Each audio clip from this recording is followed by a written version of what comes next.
Today is the 4th day of the June 88-70 retreat.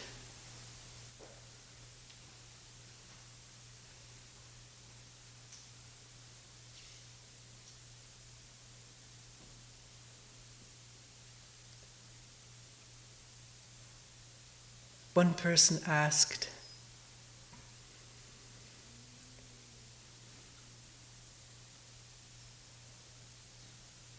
I understand what you're saying about method and technique.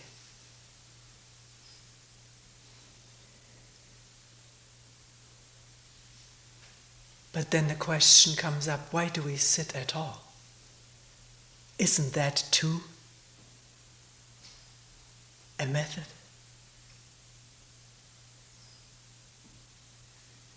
A system or something of the kind?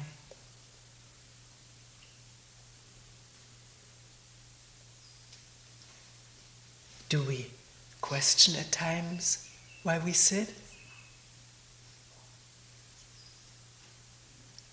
We do ask the question almost every time at the beginning of a retreat, why are we here?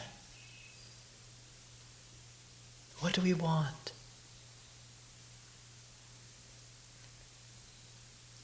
And now this specific question, why do I sit? Why do we sit?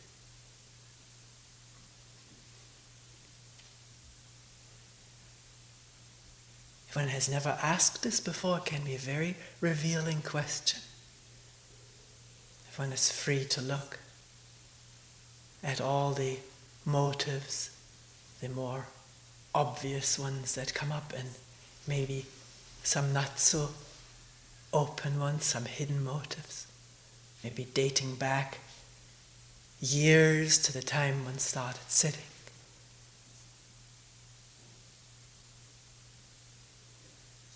The hopes and desires that have been connected with it, the belief in it, what one has been told will result if one sits long hours, sits in a certain position, sits with others or sits alone. So many things we do because we've been told by others what it is good for. Never free to find out what it really means to us. Stuck in the belief of what it will bring if we follow faithfully. So can the motives for sitting be aired, looked at, tested out?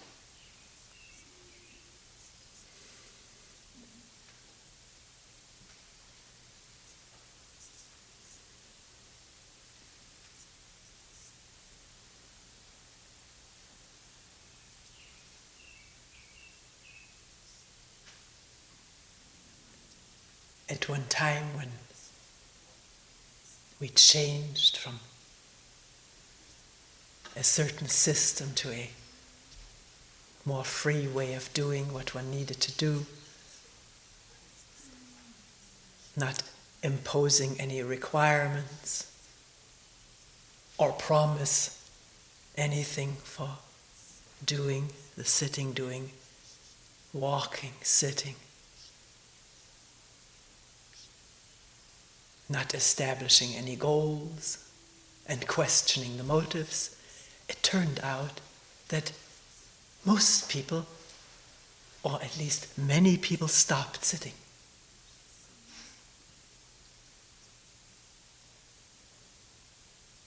All the reasons that had held until then were no longer good reasons, and there was nothing left to motivate sitting down quietly.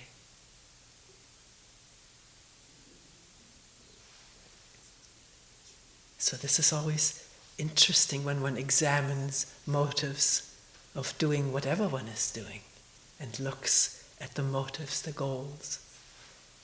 will the activity continue? Will one continue with it without these motives, without the goal?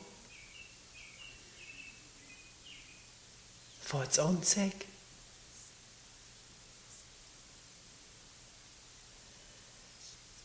Or for something that has nothing to do with these original motives and goals?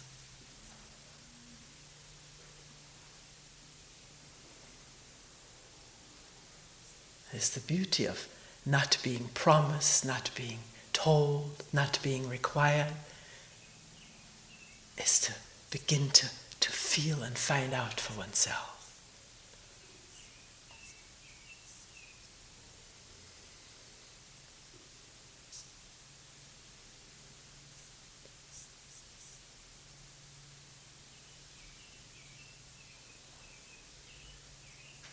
During our daily life, we're so involved in movement. Lots of noise and sound and talking.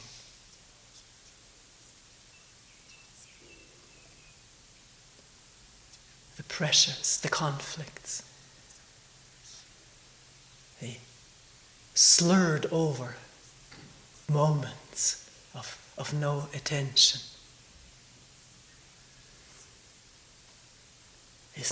Isn't it quite natural to want some quiet?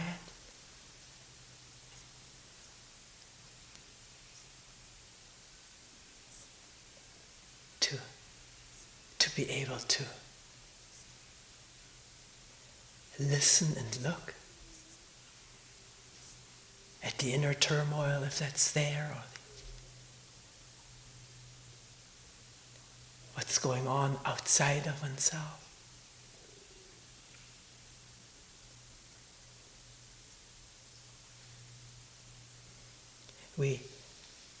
The only thing we're asking here in this particular room is that people not move, that we remain motionless if possible. Because there is something very special, I cannot quite put my finger on it, about not moving at all. And yet, because of this not moving, becoming aware of this tremendous urge and compulsion to thrash about. And one may notice that this is the first escape from a discomforting thought or feeling. To move, to scratch, to twist or whatever. We notice when something embarrassing takes place in a conversation, when one fidgets around or scratches one's head or taps with the fingers, and these urges come into clear awareness when one is taking time out not to follow them. Then the urge is felt, and what one is moving away from may be seen. Maybe it may reveal itself because one is not moving oneself away, fidgeting oneself away from it.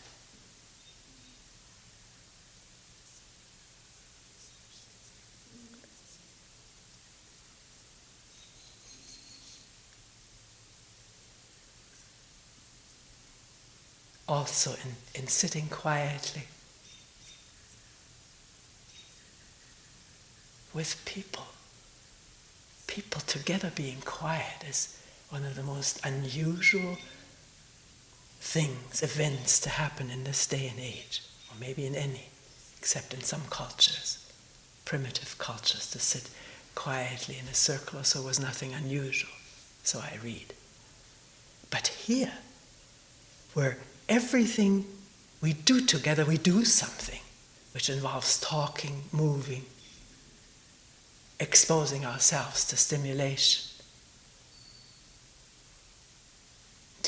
To be together and do nothing is an extraordinary thing. An extraordinary way of relating.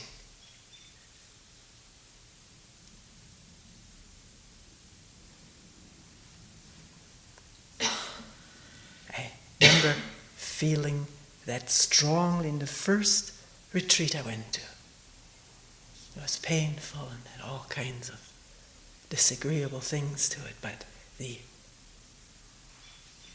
feeling of relationship with the people who sat next to one, or in the kitchen, going to the sink and the person at the sink stepping aside, one didn't say, "Excuse me, please, could I get to the sink?" It was necessary. When one develops a sensitivity or comes in touch with a sensitivity to each other and to what is happening, that is drowned out by our usual noisy ways of talking and moving without much attention.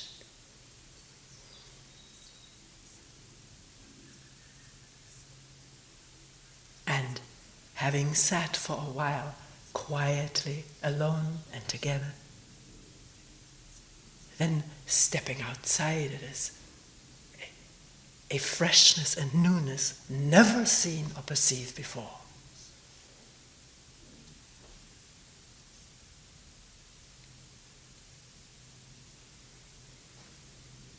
Unless the worries, anxious thoughts, or self-concern is moving on the deck or into the woods, then not much is seen or felt.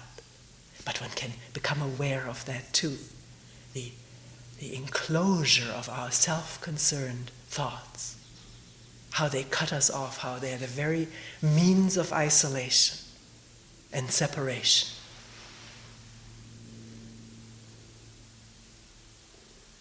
It becomes so obvious, doesn't it? When one moves in quietness, in the quietness of no talking and periods of motionlessness and stillness.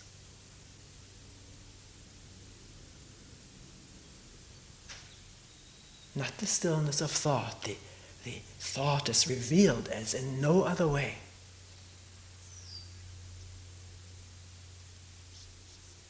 Years ago, someone came here for the first time from a foreign country. That person had never had a chance to walk through fields and woods or along the creek the way it's possible here. And for the first 3 or 4 days, it's all he was doing. Hiking, walking, for hours. And in one meeting he said, "Why do people sit in that room? Don't they know there's an outside?" And then we just asked, "Have you tried sitting in that room quietly, without moving, looking inwardly, open to every thought and emotion that comes up?" And he tried it. And from then on there was quite a balance between sitting and walking. He said, "Indeed, it's different. There's something that happens in sitting quietly that doesn't happen or not easily happen as one is walking, moving."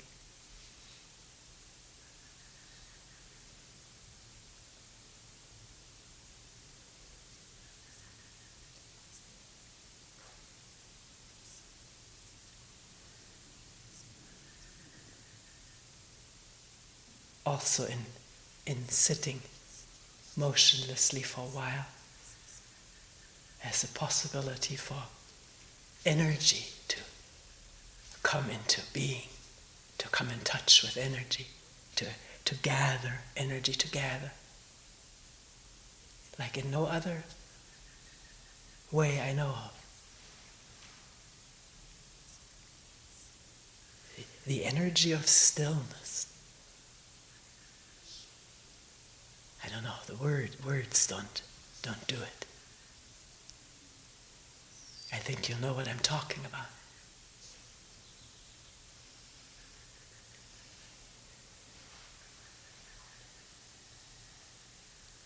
That's why after a number of days, one feels more energy, less sleepy, more aware, because awareness is pure energy.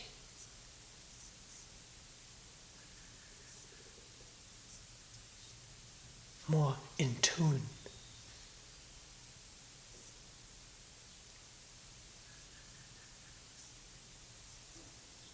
Because the energy of stillness is all pervasive. It's not one's own personal energy.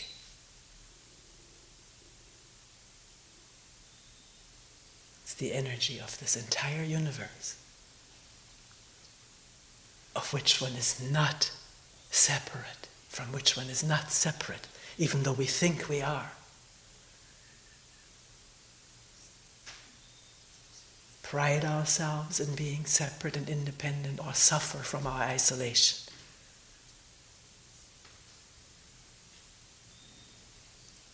But in moments of quiet stillness and openness, there may be the realization that there is no division.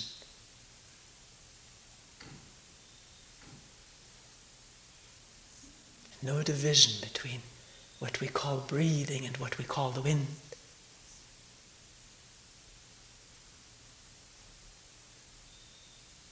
When we don't call it anything.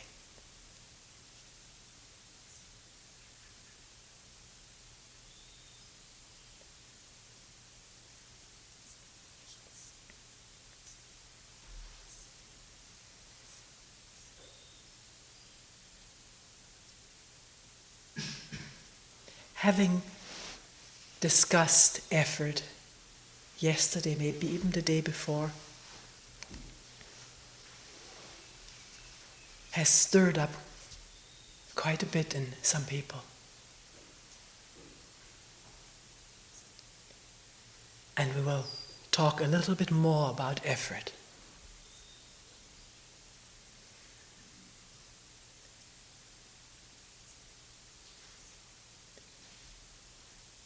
Saying at the very outset that we all can look at what we mean when we say, I'm making an effort. We can look at that. What do we mean by that? What is going on? When I have this feeling and verbalize to myself, I'm making an effort. Ask that question. That's the beauty of a good question. To ask it and then to look and listen and wonder in the light of the question. Let things reveal themselves. The question has been asked.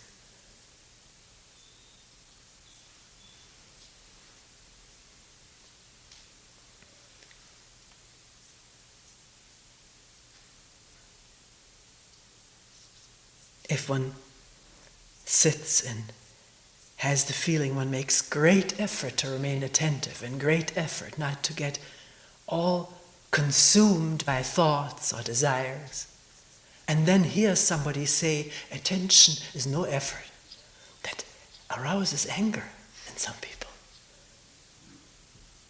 Or frustration. What is she talking about?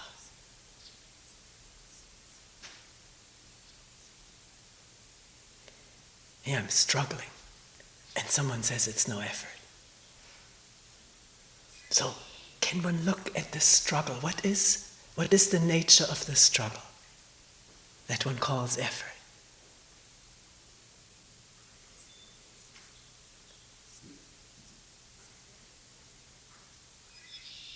Struggle implies resistance, doesn't it?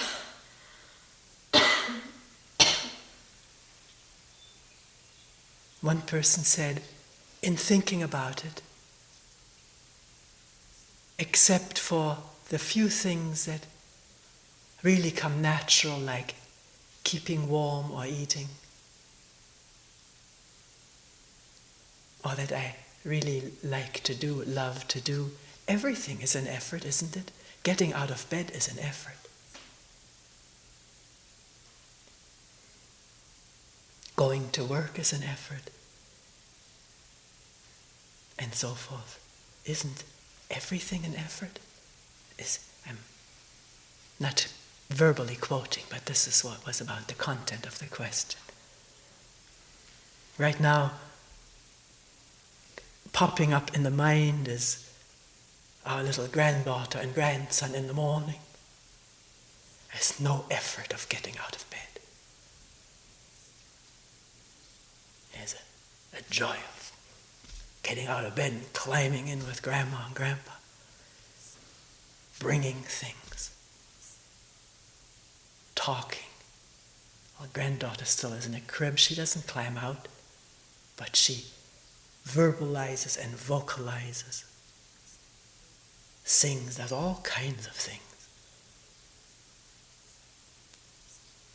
The older one, out of bed, there's no problem. To get into bed, to get him to bed is the effort. Because too many interesting things going on.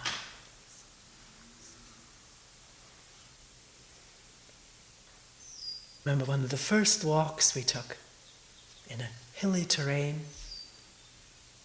He came upon a little hill, and then the other side of it downward, and sort of startled immediately back up and down, and up and down. I don't know how long. I'd made up my mind I wouldn't say, let's go, come on, because this is such a conditioned response. For a child there is no come on. They want to do what they do, not be dragged out of it. I don't know how long it went, up and down. The joy of whatever, feeling the muscles, feeling this explanation. And it was a very sunny, hot day. We came by a little grove of trees. It was a suburban development where some little such things were built into that particular housing area, a little grove of trees. And he straggled in there and must have felt the coolness of it. As it went out and in, and out and in. Maybe the darkness of it.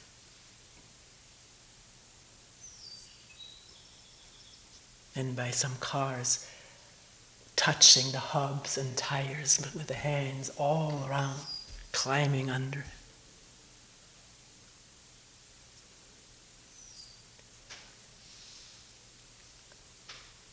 If one were to describe it, one could only say there was boundless energy to find out, to investigate, to feel and touch and see,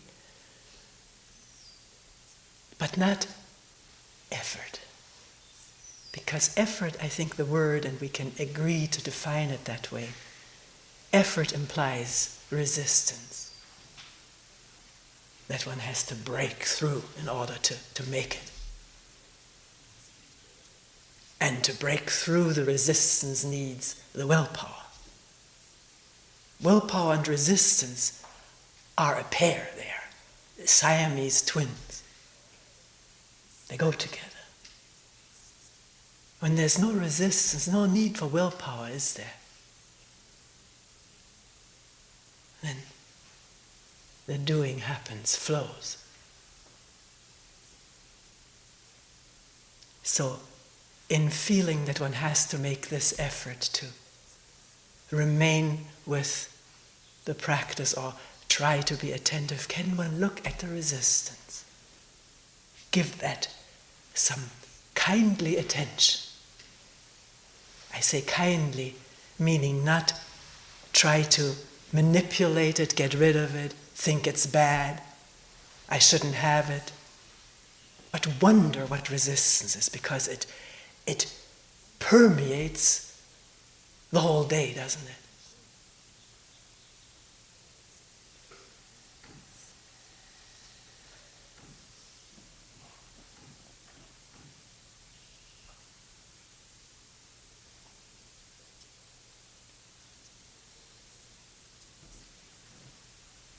So, can one ask the question, why resistance, and then let it reveal itself. Let it show itself. Let one come in touch with it.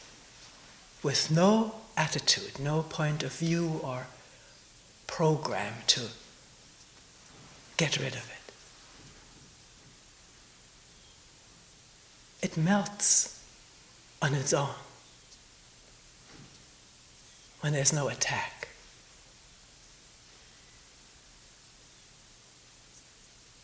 When there's the dawning of understanding about resistance.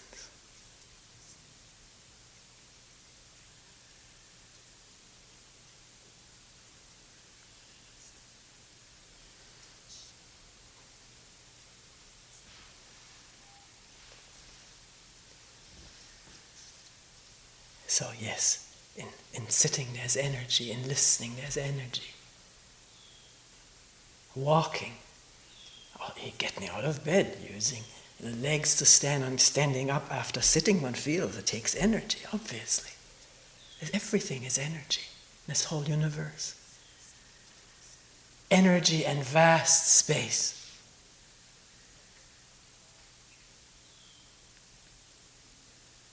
Some energy, the physicists tell us, so dense that it has become matter. But yet, in principle and in depth, not different from vast space, only more condensed, more resistant to change. And the amount of matter, I'm just throwing this out, I read it recently, I found it an amazingly powerful thought. The amount of matter in this universe is like the slightest little ripple on a vast ocean.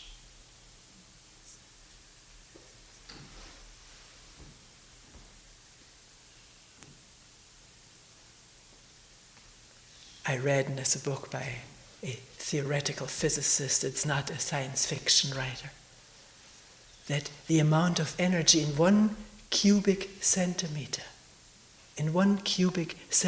is more than the combined energy of all the matter of the universe.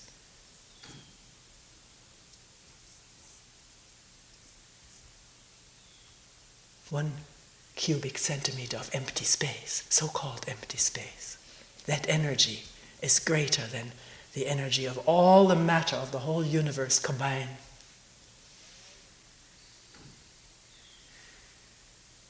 So, as for ourselves,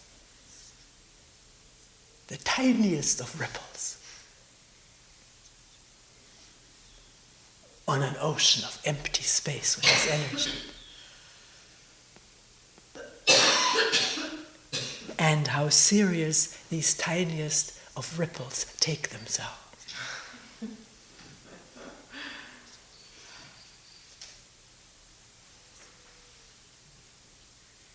With that, we come to the third thing we want to discuss this morning.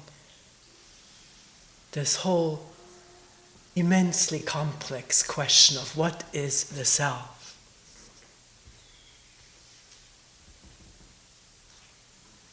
Is there such an entity at all? Some people have asked, is there a self? Is there such an entity? One person asked, if there isn't such an entity, then what is it that gets conditioned? One person said, you mention about no self every once in a while. Could you talk some more about no self?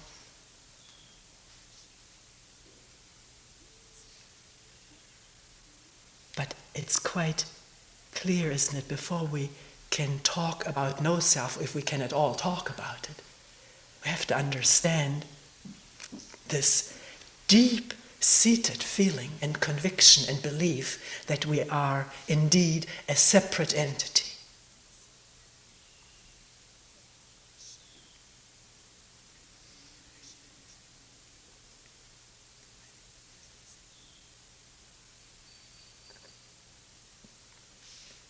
Because unless that is understood, what this belief is made up of, or how it comes to that, what contributes to it, unless that is seen and understood, not just theoretically, but in our moment-to-moment living, it makes no sense to talk about no self.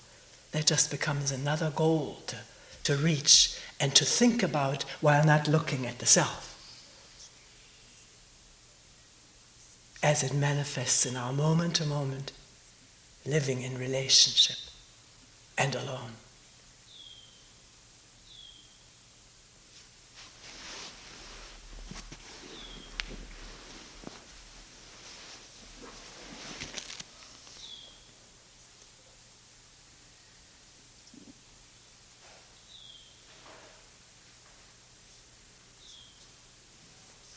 We all have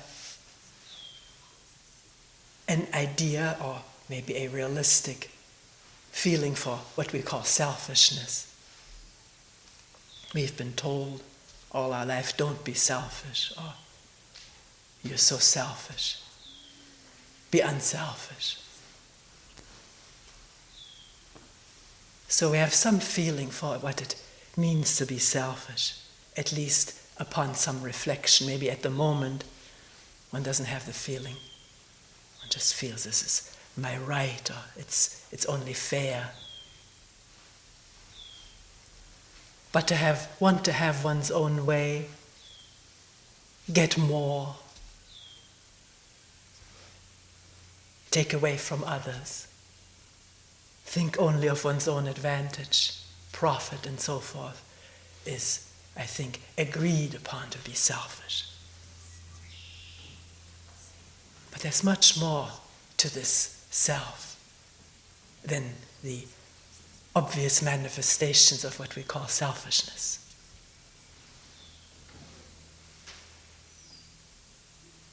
Is one aware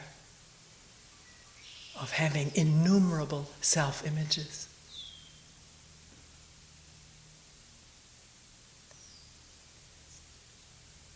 The brain has this capacity to make images based on present and past experience. We look into the mirror and we see something, and that image is deposited in the brain and can be evoked. One now has an idea of what one looks like because one has looked in the mirror. May not be quite corresponding to that mirror image, but there's some approximation. There are photographs from which one knows what one looks like.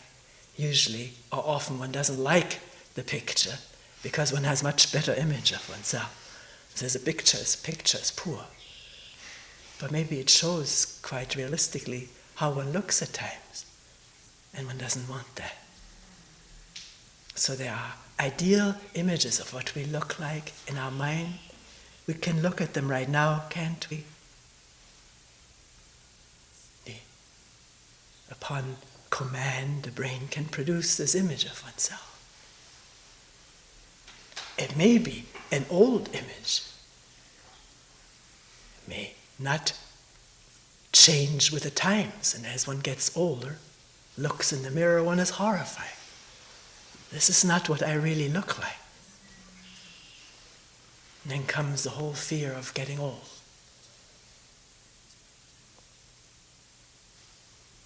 It's not only image of oneself as one looks on a photograph or in the mirror that are filed away and readily available in the brain, in memory. There are images of everything that has ever happened to us, has ever been said to us, or that we've ever said and done. Because the brain keeps recording and storing. It's a vast storing house of memories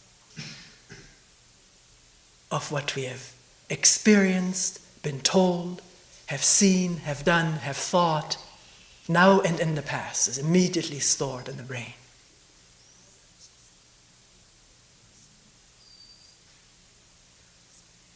We know an experience isn't over when it seems to be over. It perseverates in the brain. Sometimes we're aware of it, sometimes we're not at all aware of it. And then we're surprised at our responses and where do they come from? But they were programs, commands that the brain picked up and stored and is now gets activated.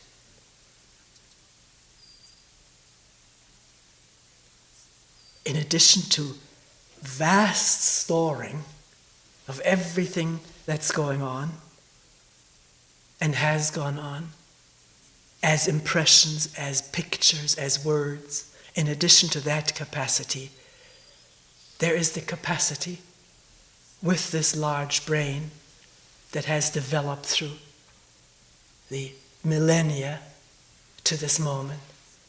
There's the capacity to think about these memories, to string them together in a story, in a sequence. Thought can do that. Thought can think about all the different impressions, pictures, memories, thoughts, and weave together a story of our life.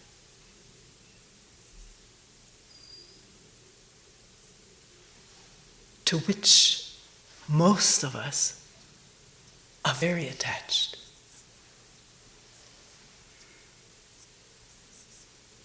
I know there are cases where one is so depressed and in despair about the story of one's life that one just wants out. No more thinking about that. And yet, unless it takes a very extreme case, we may also be attached to the painful memories of our life. Because it's me, and we're attached to this thought of me, which emerges from all of these past remembered impressions. Emerges this combination of all of that as me. The way I am, the way I'm told I am, the way I feel I should be or shouldn't be. All the result of past experiences and influences, conditionings. Through the family, the parents and siblings, friends, teachers, ministers, masters, teachers, through what we've read, what we're reading daily, what we're talking about with our friends. Out of this emerges time and time again the feeling of me, the image of it, the idea of it, the feeling of it, the emotion of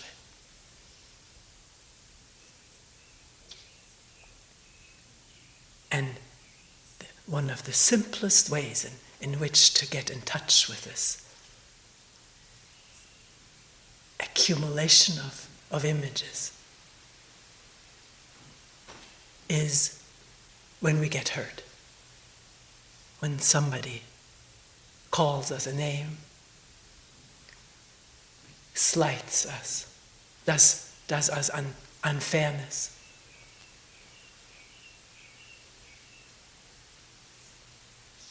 Doesn't do as we're expected, then there's hurt. We weren't hurt physically. Nobody hit us or stepped on our toes, even though we put it that way. It's the image of oneself which has been hurt. Now, please don't take this over as a new theory, but find out for yourself the next time you get hurt. It may be right around the corner, because we get hurt all the time over this or that.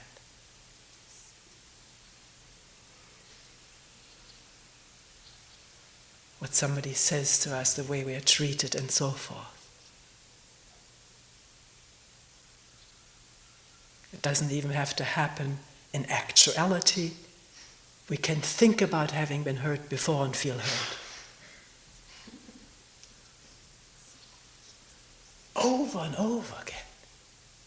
One can think about the same hurtful situation and feel the same physical hurt just by imagining it again. Which implies, doesn't it, that thought and feeling are inseparably linked in a physiological network of nerves and so forth. Nerves and memory cells, and muscular and organismic connections.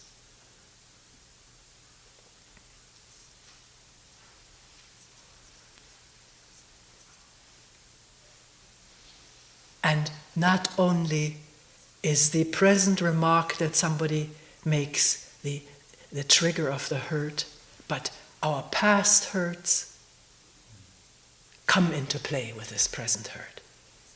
That's why hurt is so powerful, because all the times in the past that we were hurt, memories were deposited in the brain since the earliest of childhood, because that brain functions, probably already functions inside the womb. It does. And there is no brain cell and nerve that isn't interconnected with everything else.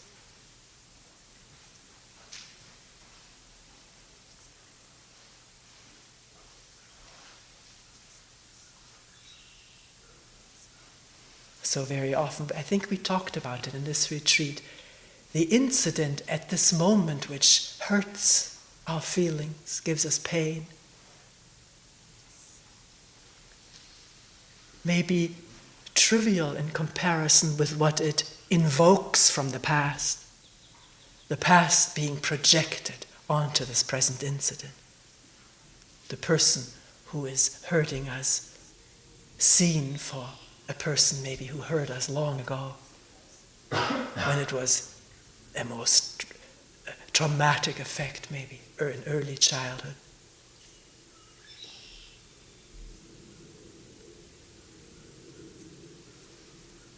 So, at the moment of getting hurt, can one not just nurse the hurt or incubate the revenge, because that happens automatically too. One will get back.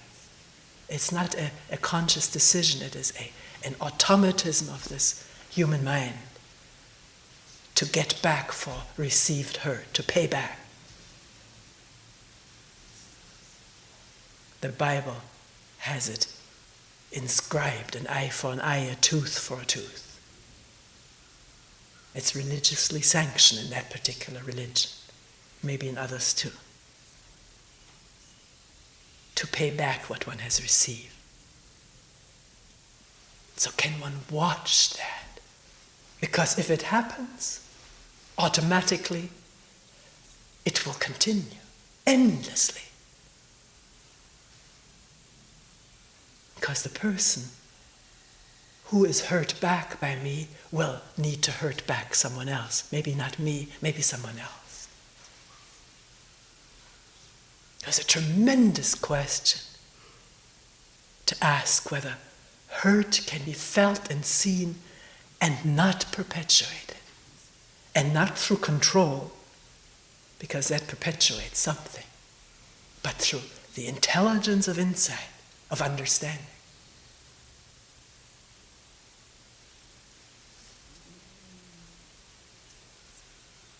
You know, in the Eastern religions, there's a lot made of the law of cause and effect, which is said to permeate all human existence, also called karma. The law of cause and effect. A cause having an effect, and of course the effect becomes a cause for a new effect. And what we're asking is whether a cause, a hurtful or insulting word, can be so fully listened to and paid attention to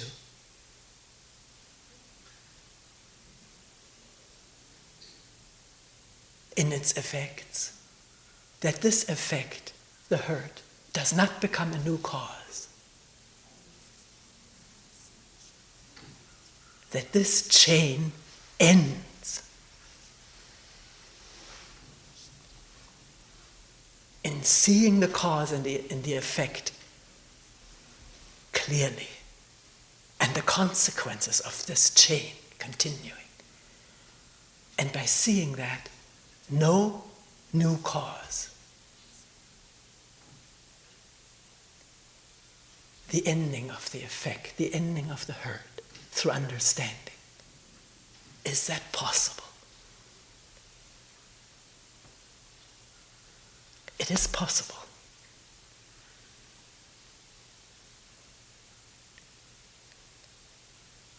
But no one can do it for someone else. We can talk about it with great passion. But it has to happen in oneself, and it can happen in oneself. That a hurt is felt, examined, seen, it can happen in a flash, and not become a new cause. I'm going to remember this, that's the new cause, which will have an effect. I'm going to get back at you in my sweet time. See, this is still pretty deliberate, but one has to get a hold of the unconsciousness of it all by making it conscious, by seeing it, seeing the whole chain. One has lived through it so many times, haven't we? And we still get hurt, and we still pay back. And this drama continues in the smallest of relationships between two companions living together, and on a global scale.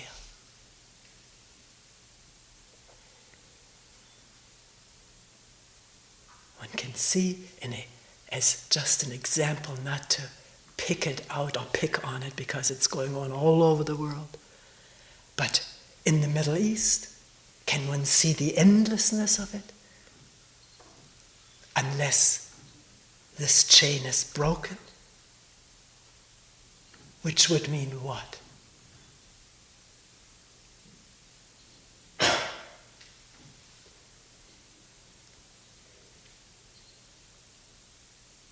It seems unthinkable that Jews would no longer be Jews, and Palestinians would no longer be Palestinians, Arabs no longer Arabs, and Christians no longer Christians, Catholics and Protestants no longer that, and Buddhists no longer Buddhists, Hindus no longer Hindus, Muslims no longer Muslims. And being Christian, Jew, or Arab is what? In oneself. When one says, I am this, I am that, it's thought, isn't it? Thought and the ancientness of the tradition of thought, the imagery, the symbolism, the holy books, the emotions that go with it, the shivers as one chants or sings hymns, and it reverberates in the temple or the cathedral. As one shivers and there are goose pimples and one thinks one is touched by the sacred, one is touched by thought, by the effects, the powerful effects of thought. One is identified with these effects. The self identifies with that and defends it as it defends itself. It defends what it is identified with.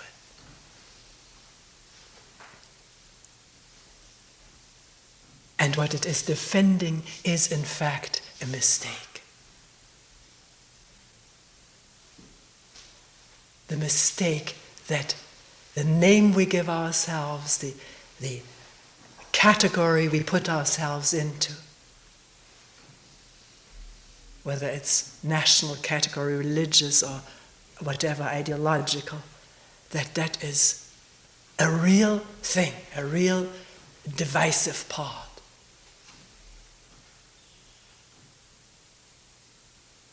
Divided part. It is divisive. separate part.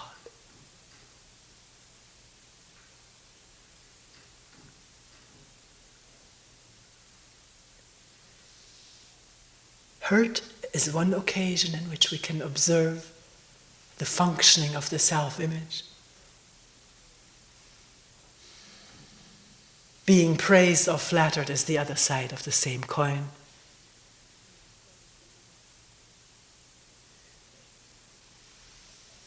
Only whereas the hurt gives us painful feelings, angry or revengeful feelings, the flattery gives us good feelings, and not so much the urge to pay back as the urge to get more of it.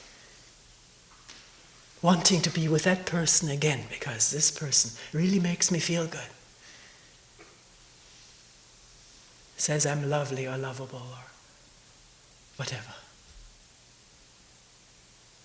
And there's tremendous danger in this. One has to see this and find it.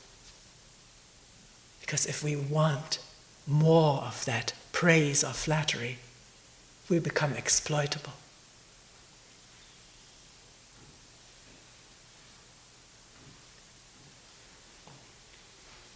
There's an old wisdom.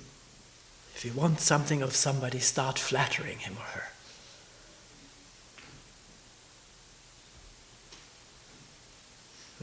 We know that instinctively, but we fall the victim of it every time.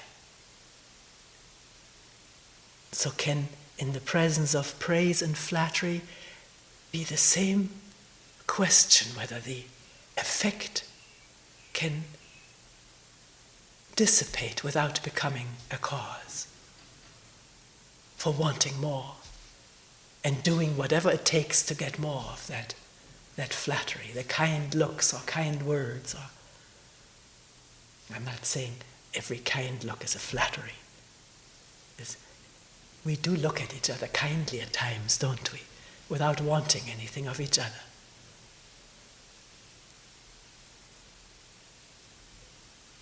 And to be told this was a nice meal, it feels good, but one can let go of it very quickly. One doesn't have to make a thing out of it.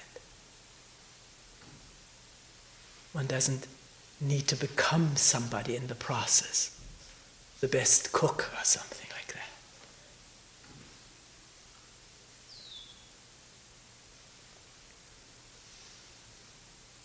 that. Another place in which self-image can be observed, if we're willing and interested to do it, is in our conversations with each other. Are we trying to continuously talk about ourselves? Maybe in diplomatic ways, pointing out how terrific we are. When there's several people together just waiting for the chance, not so much listening, just getting a cue from what the conversation is about to try to get one's own thing in there.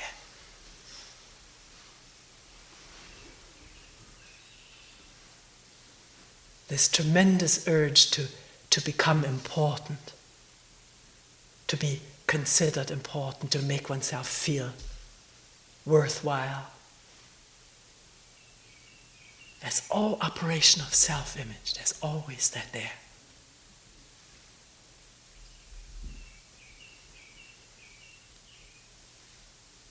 Which doesn't mean one can't participate in a conversation. There's an extra thing there, which comes out of basically an insecurity about oneself. Not having a very secure self-image and trying to constantly salvage it or stabilize it, maintain it, repair it.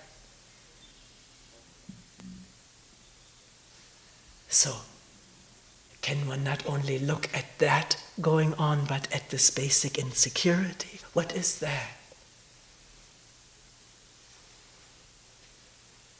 Feeling insecure about oneself.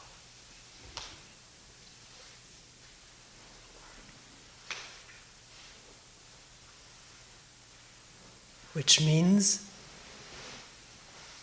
doesn't it, not having very good self-images about oneself. That one is not very attractive, not very sociable, or not as clever or interesting as others. Also things that we were told when we were little, deeply ingrained and taken to be so, not questioned. There are whole therapeutic schools and institutions involved with changing self-image, transforming negative self-images into positive self-images. Somebody recently showed me a tape list coming from some institution in which there were tapes to be listened to by your 8-year-old. This is a tape for your 8-year-old, the catalog said, to establish the necessary positive images in your child. Buy this tape and play it to him or her.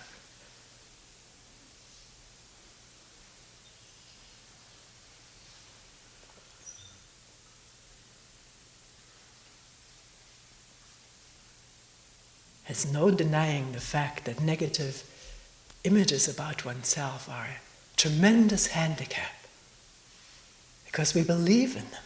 We live by them. They have power over us. But to jump to the conclusion that the opposite, positive images, is the salvation, is a mistake.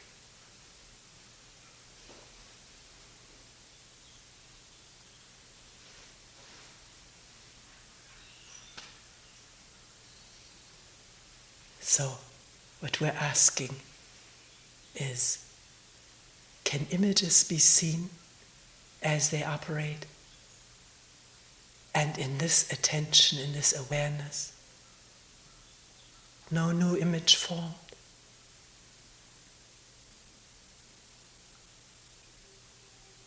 Because an image that is seen loses its power when it's really seen. Its power lies in the automaticness, in the unconsciousness of it, in the unawareness of its functioning.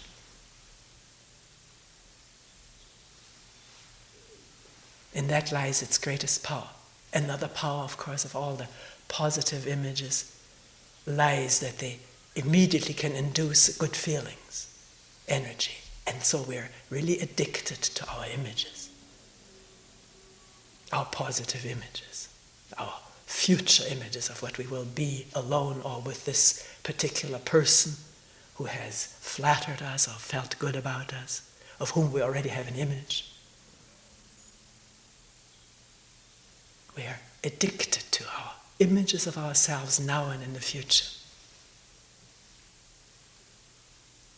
Because find it out for yourself, thinking about yourself well or with something or somebody gives energy, gives a good feeling.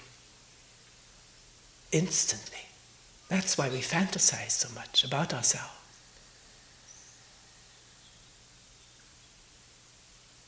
And we all know what addiction means. More, more, more.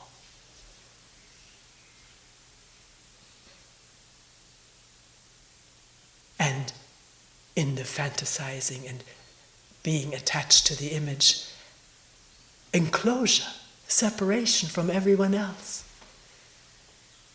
And from this incredibly beautiful earth and sky.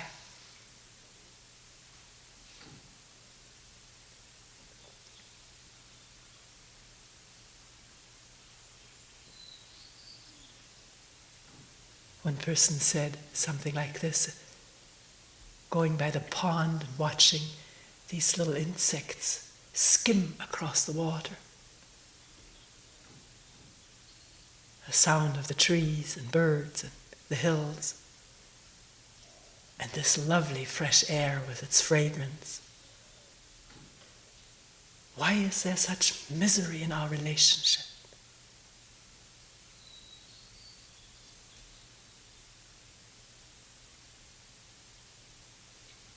The person was expressing how it feels, the good feelings cannot be described, then why do we live so miserably every day? Why these endless dramas in human relationship?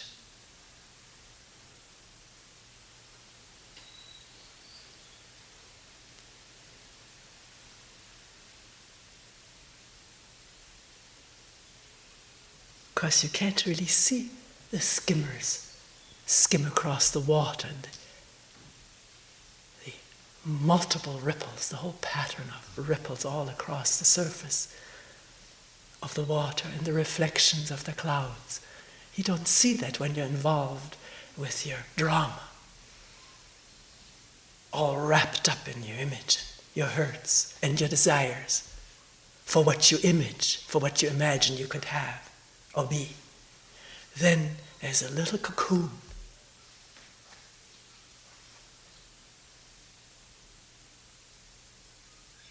Solitary confinement with one's ideas and images.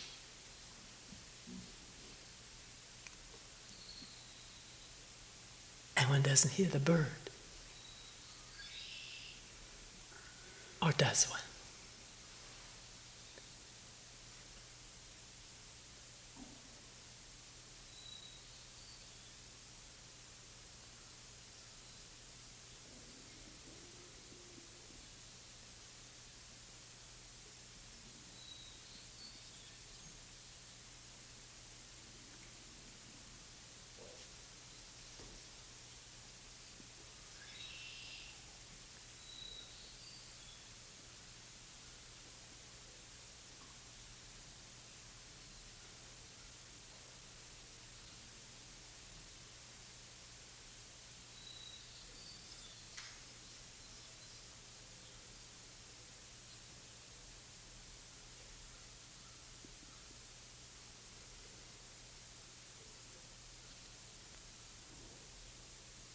We will end here for today.